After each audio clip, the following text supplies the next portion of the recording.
మరి నేనా? నేను జైలు నుంచి బయటికి ఎందుకు తీసుకొచ్చాను? నిన్ను పెళ్లి చేసుకుని నీతో కాపురం చేయడానికా? కాదు, జస్ట్ భార్యాభర్తలను నటించడానికి. మరి ఆ క్లారిటీ ఉన్నప్పుడు ఎందుకు ప్రతిదానికి ఓవర్ ఎక్సైట్ అయిపోతున్నావు?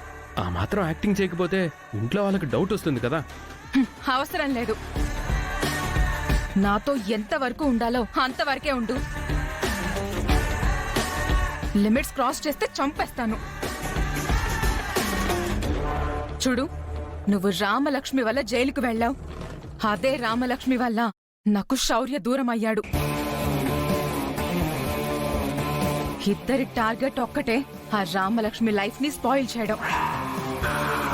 అందుకే కదా నేను జైలు నుంచి విడుదల చేయించాను. అస్మిత నా మీద ఇంత కక్ష పెంచుకుందా? ఆ రామలక్ష్మి వాళ్ళ నాన్నొచ్చి వారం రోజుల్లో పెళ్లి చేసుకోపోతే నా అంతు చూస్తాను అన్నందుకు నాకిష్టం లేని తంతు జరుపుకోవటం ఏంటి అని నేను ఆలోచించాను. నిన్ను పెళ్లి చేసుకున్నట్టు నాటకాన్ని రక్తి కట్టిస్తూ ఇంట్లో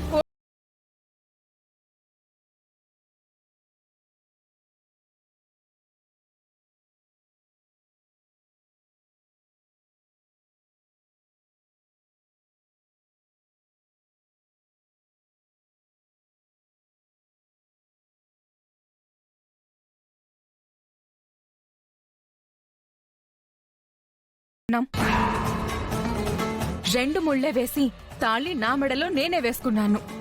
నీకు ₹1,00,00,000 డబ్బులు కూడా ఇచ్చాను. అంటే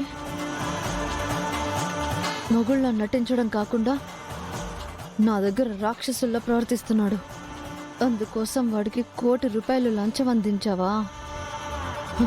మీరు మాట్లాడుతుంటే ఒక్కొక్కటి బయటపడుతుంది. నువ్వు పిచ్చి పిచ్చి వేషాలేస్తే నాకు తిక్కరేగి నీకు జీవితమే లేకుండా చేస్తాను. జైల్లో ఉన్న సుఖంగా ఉండేవాణ్ణి బయటకొచ్చి నాకు ఈ బాధ ఏంట్రా అని చచ్చేదాకా నువ్వు ఏడ్చేలా చేస్తాను. కూల్ అస్మిత, నా పర్ఫార్మెన్స్ లో ఏ ప్రాబ్లం చేశానని? ఏం చేసావా నీకు తెలీదా? బెడ్రూమ్ లో పాలు తాగి పిచ్చి పిచ్చిగా బిహేవ్ చేసావు. శోభనం అంటే ఎక్సైట్ అయిపోతావు. నా చుట్టూ తోకొప్పుకుంటూ తిరుగుతుంటావు. ఇప్పుడు కూడా 16 రోజుల ఫంక్షన్ అంటే దాందే ఉంది, తాళి కట్టేస్తాను అంటున్నావు. తాళి అంటే నీ దృష్టిలో పసుపు దారం అయి ఉండొచ్చు, నా దృష్టిలో పలుపు తాడు. దాంతోనే నీ మెడకి చుట్టి నీ ఊపిరాపేస్తాను. ఒకరు అనుకోవడం ఏంటి? నువ్వు మనుషుల జీవితాలతో ఆడుకోవడానికి పుట్టిన రాక్షసివి. అస్మిత, నువ్వు నన్ను అపార్థం చేసుకుంటున్నావు. నిజానికి నేను ఆ మాత్రం నీకు భర్తలా బిల్డప్ ఇస్తున్నానంటే కారణం రామలక్ష్మికి ఏ మాత్రం దొరకకూడదని, మా అన్నయ్యకి డౌట్ రాకూడదని. హాకీ గేమ్ లో ఎక్కడ గెలుస్తుందోనని ఆ రామలక్ష్మిని ఆటకే దూరం చేయాలనుకున్నదాన్ని నేను. శౌర్య నాకు దక్కే వరకు నేను నా గేమ్స్ ఆడుతూనే ఉంటాను. కానీ నువ్వు హత్య చేయిపోయి నా లైఫ్ తో ఆడుకోవాలని చూస్తే త్వరగా అవుట్ అయిపోతావు. నేను ఆడమన్నట్టు మాత్రమే నువ్వు ఆడితే నువ్వు ఎదుగుతావు. హత్య తెలివితేటలు ఉపయోగించావంటే ఇదే నాటకంలో నేను విధవరాలి వేషం వేయడానికి కూడా వెనకాడను నేను. నువ్వు ఎన్ని ఆటలాడినా తలకిందులుగా తపస్సు చేసినా మా ఆయన కాలువేలి గోటికి కూడా నువ్వు సరిపోలేవే.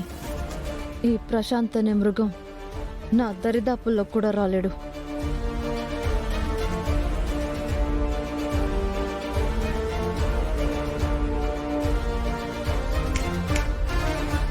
ఏం ఆలోచిస్తున్నావు? నువ్వింత క్లారిటీగా ఉన్నప్పుడు నేనెందుకు కన్ఫ్యూజ్ అయ్యానా అని. ఒళ్ళు దగ్గర పెట్టుకుని నటిస్తే ఈ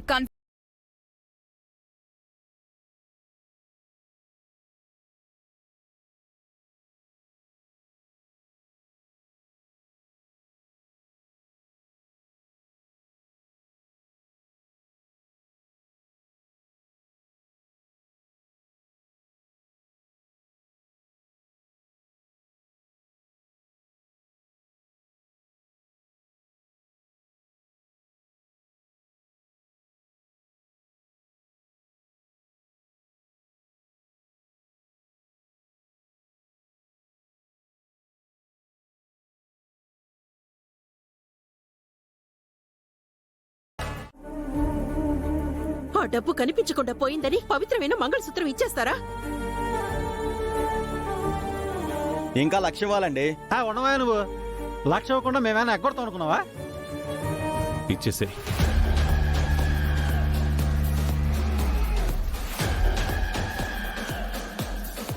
డబ్బు పోతే పోయింది, ఇంటి పరుగు పోయే పని చేయడమేంట్రా?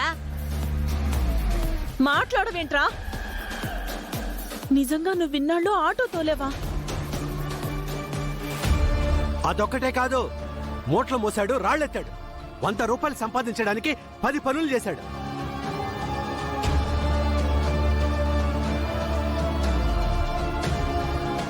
చివరికి అబద్ధాన్ని నిజం చేయడానికి తెచ్చిన జీతం కూడా ఫుల్ బాటిల్ దించకుండా తాగినందుకు ఇచ్చిన బెట్టింగ్ మనీ.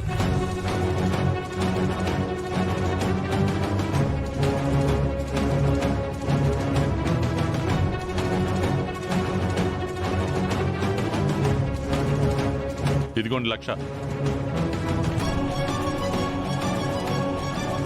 నిజంగా దొంగ దొరికితే ఆ డబ్బులు తిరిగి ఇచ్చేస్తా. మా ఇంటి దొంగ మాకు దొరికాడులేండి. మీరింక దయచేయండి. సీనయ్య, ఉన్నదున్నట్టు చెప్పేసేయ్. బావగారు, దయచేసి నా కొడుకును మాత్రం కొట్టకండి బావగారు. కిషోర్ కొట్టాడన్న బాధ కన్నా సీను మా గుండెల మీద కొట్టాడన్న బాధే ఎక్కువగా ఉంది బావగారు.